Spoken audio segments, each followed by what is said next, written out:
Hey traders, Raghee here, and in this update we're going to talk about a concept that is a pretty old adage and true adage in the markets, and that is don't short a quiet market. And we're going to add a little bit more to that as we take a look at a recent trade in natural gas and in UNG and talk about how to take advantage of the quiet market and how to make sure we're clear on the directional bias. So let's jump into it. So first of all, this is 90 gas futures and the ETF alternative is UNG. And the calls in UNG are really quite liquid. So if anyone here says, Rog, I don't trade futures, but yeah, UNG might look good. What a gorgeous looking trend. I'm all ears. Terrific. This could be played easily with UNG calls as well as the futures contract. Notice I'm using the futures contract to do the analysis because I'm not really interested in analyzing UNG, which is a 9:30 to 4 p.m. Eastern market, as opposed to the natural gas futures, which is more of that nearly 24-hour look at movement in natural gas.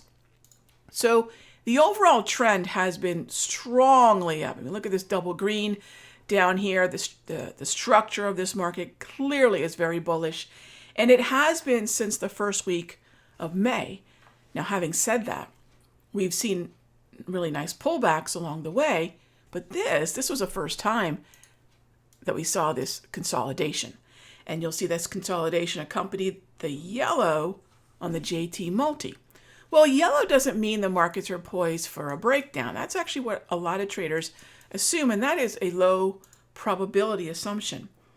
When the market pulls into the wave, as this has done here, notice the blue grab candles. 1, 2, 3, 4, 5, 6, 7 of them. 7 blue grab candles from the span of August 13 to August 25. It dominated that particular section. That's a neutral look at the market. Okay, so that's a quiet definition. That blue in here, trading inside the wave, stuck inside the range. And we know that the trend that preceded that was clearly up. Thank you, grab candles. Thank you, JT multi. So the assumption is really easy. The market is likely to go up.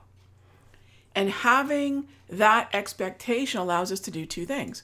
One, if you're a fan of momentum trades, you can front run the momentum with this particular formation, if you will, with this pattern. And front run meaning you don't have to wait for today's breakout candle, because at that point it's obvious to everybody, right? What we can do is this: identify the range, find the lower half of the range, and on down days, that is when you build that long position via calls. This is when it gets fun. Why do you feel confident doing that? Well, two things. One of the easiest ways to control risk is simply to be a buyer as close to the point of validity as possible. And buying in the lower half of the range is exactly that. The other part of this is we're really confident the market's likely going to continue because pauses in an established uptrend are higher probability breakouts to the upside. And that is the punchline. We had a very high expectation of movement, and we got it today. Finally, look how long we had to sit through this, and that's okay. Plenty of time on the option. And now we hit our first target. So next time you see an uptrend that looks like it's just taking a breather, don't count it out. In fact, start doing what I'm mentioning. Look at the trend that preceded, cut the range in half, and think about whether or not you have the ability to front run the eventual breakout. That's the way I love to set up in a pre-momentum type environment. That's exactly what this was.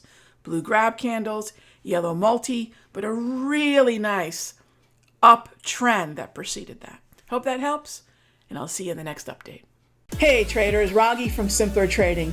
Thank you so much for watching this video. Be sure to leave a like and a comment below. And remember, subscribe and click the bell icon so you'll get notified of the next update.